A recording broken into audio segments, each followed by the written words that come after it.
In today's video, we're gonna be talking about the mistakes that you might be making when buying your first home. Buying a home is one of the largest purchases that you're ever gonna make in your entire life. And for most people, you may be only buying 1 or 2 properties in your entire lifetime, making this experience something that you're not very familiar with. So if you're in the process of buying your first property, then you definitely wanna watch this video all the way to the end to make sure you don't miss a single thing. Now, the first mistake that people do when buying their first property is assuming that the price they see on Zillow or Redfin is the actual price that they can buy the property for. So if you're home searching and you happen to find a property that's 30% below the average price for all the properties in the area, you may be thinking, oh my God, I stumbled on a really great deal. Well, the sad fact of the matter is that price they listed is completely irrelevant to the final price that the property will actually sell for. See, the way that properties are actually sold is that buyers are gonna put in an offer for whatever they think the property is worth. So if they really like the property, they can bid $100, $200, even $1 million above the listing price. Listing a property much lower than the average value is a marketing ploy that real estate agents use to get more people into the door so they can see the property, fall in love with it, and then bid a crazy amount. Now, in other markets, it's commonplace to list above the average price, expecting people to negotiate and bring the price down. So again, it really depends on your market. Now, the best thing to do to see what the property is actually worth is to go on Zillow, look on properties in that area that were sold in the last 90 days, and see what properties with the same bedroom, bathroom, and square footage actually sold for in those markets in the past 90 days. That way you can get an average of where things are selling for and put your offer somewhere in that area. This is called doing comps, and your real estate agent should be really proficient at doing something like this for you. Now, the second big mistake that a lot of new buyers are doing is not getting their own inspections. Some people just rely on the inspections that the seller got for them, but in this day and age, it really isn't enough. Because in some states, when you buy a property, you're basically buying it as is. And if down the line some problems come up, you can't go back to the seller and ask for any kind of price reduction or negotiation because the deal's already done. So you wanna make sure that you actually go in with your own inspector, pay a few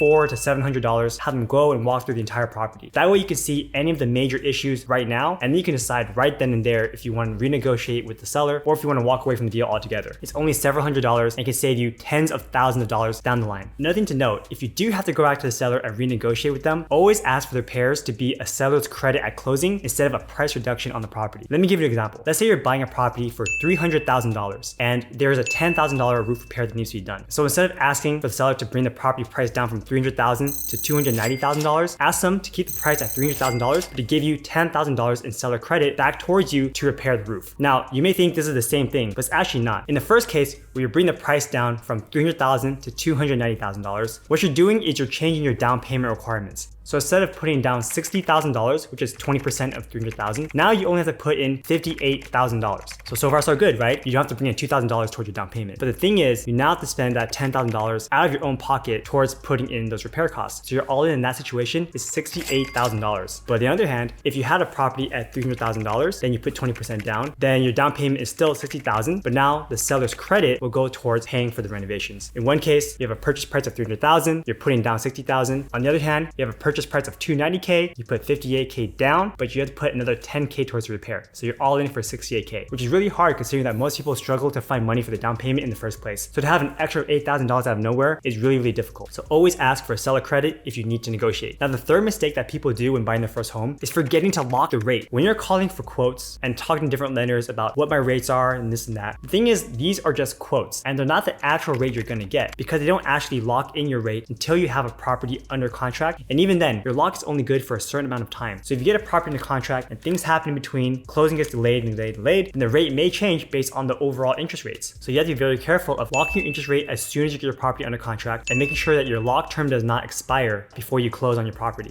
So if you're coming up on a longer time and your lock's gonna expire, you better call your agent and say, hey, let's close this deal ASAP. Now, at the same time, when you get your property under contract, you should be calling your title and escrow officer for the actual wiring information. Because when you get your property under contract, you're expected to put in your EMD or earnest money deposit, which is about 3% of the purchase price, into an escrow account so that the seller knows that you're serious about buying the property. You typically only get a few days to do this, and if you don't, then your contract might expire. Now, don't worry, I think most agents and most lenders are gonna be pounding you and asking you, hey, did you send in your EMD yet? Because they want to make sure their deal goes through. But if they don't, you got to make sure and take responsibility yourself. And they may be sending you fake wiring instructions. They might hijack someone's email, send you a fake bank number. And if you send money to that fake bank number, that money is gone forever. So always call and double check. Make sure those numbers are the same ones that escrow is doing for you. And don't worry if you think that you're bothering someone. This is a common practice. Call the escrow officer. They're totally aware that wire fraud is on the rise. So they are very compliant and they're going to just tell you the number and not give you any grief for it. Now, if you guys are buying your first home and you need an agent to help you out, out, but you don't have anyone in your contacts and you don't know where to start, I recommend checking out Home and Money. Home and Money will connect you with a professional agent that caters towards your needs, whether you're looking for a home for yourself or you're looking for your next investment property. They're gonna find 2 agents that fits your needs the best and send them to you for you to reach out and talk to them. And once you're connected, they're gonna be able to help you find your perfect home. So check out Home and Money with the link down below to get started. Now, the 4th big mistake when buying a home is opening new lines of credit when you're in the process of buying a new home. If you're gonna buy a home, just stop buying anything else. During the next 2 months, just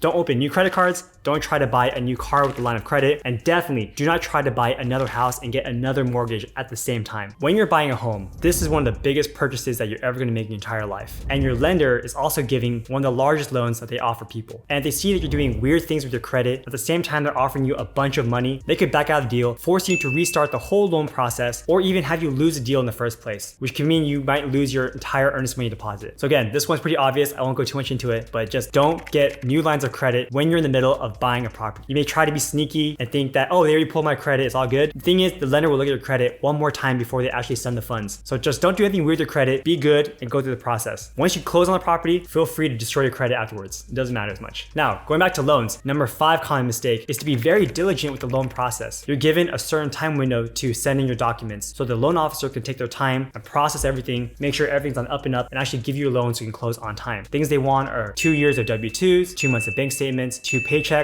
2 years of tax returns, and it's not that difficult to gather all this information, but the sooner you give it to them, the more on top of it they can be with your file, and the less likely they're gonna have any delays with the closing process. And if there are any issues, they're gonna be able to give you these updates sooner rather than later. Now, once I send in those docs, I also have a habit of following up with my loan officer very regularly, just to make sure that everything's proceeding properly. Because you never know, something may be sitting on someone's desk, not being looked at for weeks, and then forgotten in this pile, which may cause delays in your closing. So the squeaky wheel gets the grease, call your loan officer, make sure things are going properly, just make sure that you don't have any issues closing this deal. And the 6th biggest mistake is not understanding how loans work. When you get a loan, you need to call multiple loan officers to get an apples to apples comparison on their rates and their processing fees. Because one lender may give you a certain rate, another lender may give you a very, very low rate, but hide all these extra fees here that you don't know about. So you always have to ask them, can you give me the rate without any discount points? Use these exact words. What is your rate without discount points? Then you can tell from an apples to apples comparison what the rates are with each lender. And also, what are your processing fees? How much you have to pay to actually do this loan? Being able to have the full picture of how everything works will help you find the best decision and the best lender to work with going forward. Now, these are the most common mistakes that I've seen people make when buying their first home. But if you have any more questions about the whole buying process, feel free to drop a comment down below and I'll go ahead and answer them later. Now, if you're completely new to buying your first home and you want a complete guide on how to buy your first property, then go ahead and check out this video right here where I go over how to buy your first home. Thanks for watching, guys. I appreciate you and I'll see you next time. Take care.